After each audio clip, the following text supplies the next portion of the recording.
উনি ছিলেন তার ভয় এবং লোভ এর ঊর্ধ্বে ছিল আর কি। এমন লিডার বাংলাদেশে পাওয়া খুব দুষ্কর আর কি। দেশ এবং দেশের সার্বভৌমত্বের জন্য তারা আপোষহীন থাকে, তারা কম্প্রোমাইজ করে না আর কি। 41 বছর তার শাসনামল আর কি। তো উনি ছিলেন তার ভয় এবং লোভ এর ঊর্ধ্বে ছিল আর কি, যেটা রিয়ার বাংলাদেশের ইতিহাসে। এবং এদেশের আপামার জনগণের আস্থার প্রতীক ছিলেন তিনি। আলেম উলামা থেকে শুরু জ্ঞানী গুণী প্রত্যেকে তিনি ভালোবাসতেন। কিন্তু কি ছিল, তার সৈনিক চরিত্র ছিল। সৈনিকেরা দেশের জন্য কারোর সাথে আপোষ করে না। সৈনিকেরা নিজের দেশের জন্য জীবন বিলিয়ে দিতে পারে, আপোষহীন থাকে। যেহেতু সে একজন সেনাপ্রধানের ওয়াইফ ছিলেন, তার কাছ থেকে সে শিক্ষা পেয়েছে। এই শিক্ষাটা তার ওনার জীবনে সে একটা দেশের জন্য, দেশের স্বাধীনতা সার্বভৌমত্বের জন্য তিনি ছিলেন আপোষহীন। তিনি কারোর সাথে দেশের স্বার্থের বিরুদ্ধে কোনো দিন তিনি কোনো কম্প্রোমাইজ করেনি। এটাই তার ছিল বিশাল আর কি একটা রাজনৈতিক চরিত্র আর কি।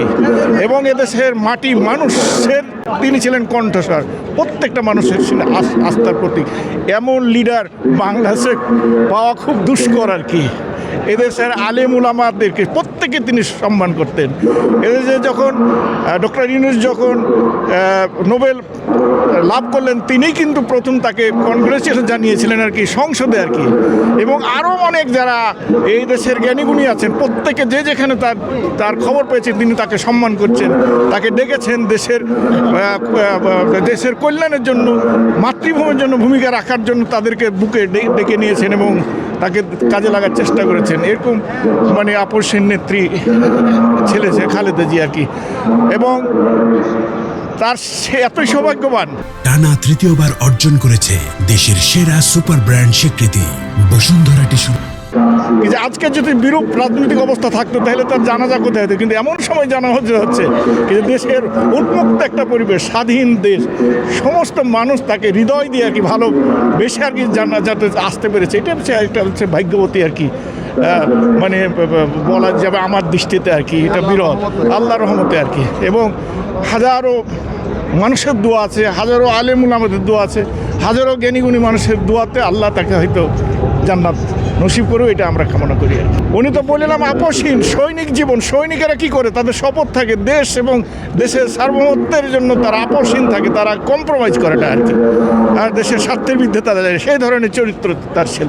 সবাই হিংসাত্মক কথা বলে, ধ্বংসাত্মক হুঙ্কার দেওয়া কথা বলে, কিন্তু তার যে ভাষা, তার যে রুচিবোধ, তার যে কথা, সব কিছু অনন্য আর কি। আমাদের যারা আছে বর্তমানে একে অপরকে হিংসাত্মক করে, হুঙ্কার মারে, গালাগালিজ করে, মুখ ভ্যাংচা করে, কিন্তু এই ধরনের চরিত্র মুক্ত ছিলেন। এই ধরনের লিডার কখনো আসবে, হয়তো আল্লাহ যখন দিবে তখন আসতে পারে আর কি। আমি একটা কবিতা লিখেছি তার সম্পর্কে, কবিতা দিয়ে পাঠ করব। আমার কবিতার নাম অমর দৃঢ়তার মহীয়সী মশাল। ভয় যেখানে নত করে দেই শত হৃদয়, লোভ যেখানে শিকল পরায় মুক্ত বিবেক, সেখানে এক নারী দাঁড়িয়েছিলেন বজ্র অটল, চোখে অগ্নি, কণ্ঠে অদম্য শপথ। জাতি জানে আপোষের সহজ দরজা, সস্তা ভয়ের দীর্ঘ ঐতিহ্য, তবু তিনি দাঁড়ালেন উল্টোর স্রোতে, মাথা উঁচু রেখে রুজ্জ বিশ্বাসে।